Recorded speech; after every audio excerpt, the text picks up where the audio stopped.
900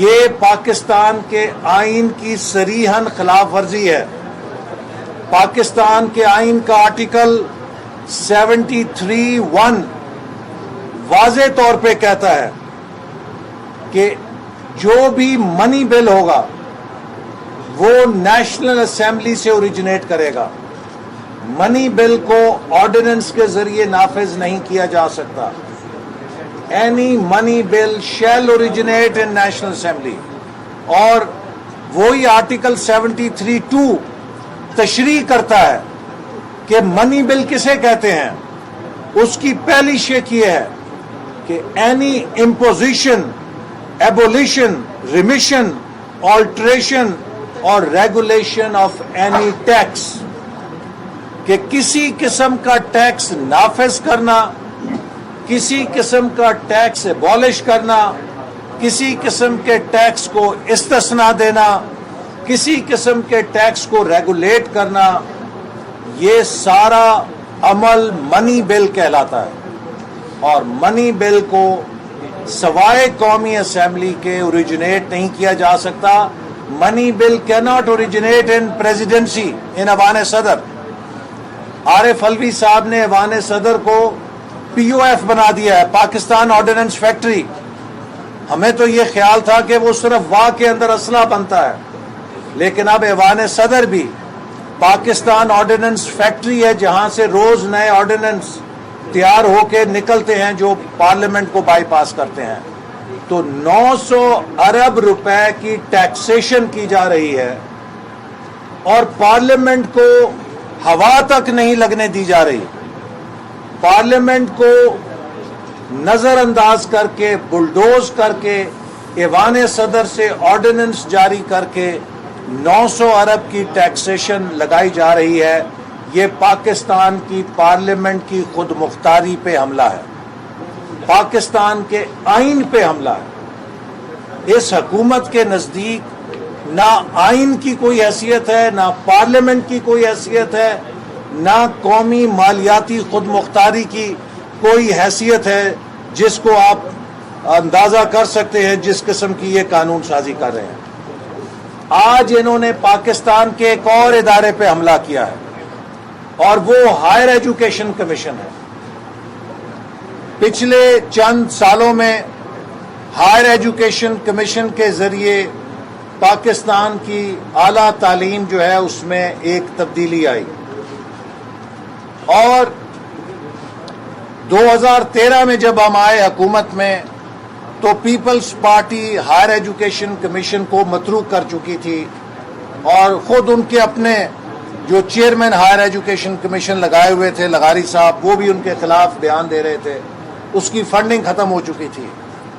مسلم league نون نے پاکستان کے نوجوانوں کو اعلیٰ تعلیم دینے کے لیے اس ادارے میں دوبارہ روح پھونکی۔ ہم نے اس کا ڈیولپمنٹ بجٹ 13 ارب سے بڑھا کے 46 ارب کر دیا۔ اس کا جو ٹوٹل بجٹ ہے وہ 35 ارب سے اٹھا کے 110 ارب کے قریب پہنچا دیا۔ 3 گنا اضافہ کیا اس کے بجٹ میں۔ پورے پاکستان میں جامعات کے کیمپسز ہر ضلع میں کھولنے جیسے منصوبے شروع کیے۔ پی ایچ ڈی اسکالرشپس کو دوبارہ شروع کیا۔ U S Pakistan knowledge corridor کے نام پہ 10,000 پی ایچ ڈی اسکالرز کے لیے پیسہ دیا، اور بے شمار اسی طرح نالج ریلیٹڈ انیشیٹو شروع کیے، جس سے پاکستان کی اعلیٰ تعلیم میں ایک انقلاب پیدا ہونا شروع ہوا۔ پاکستان کے اندر دوبارہ ریسرچ پبلیکیشنز کا احیاء ہونے لگا۔ 2018 میں یہ حکومت آئی، اس نے ہائر ایجوکیشن کمیشن کے اوپر کلہاڑا چلایا، اس کے فنڈز کاٹ دیے۔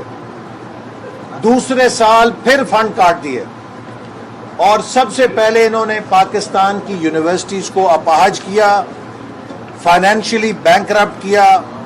یونیورسٹیز 200% تنخواہ وزیر اپنا فیس بڑھانے میں مجبور ہو گئیں، 200% فیسیں بڑھائی گئیں، جس سے غریب بچوں کے لیے ناقابل برداشت بوجھ پڑا۔ اور اب فائنلی انہوں نے ہائر ایجوکیشن کمیشن کو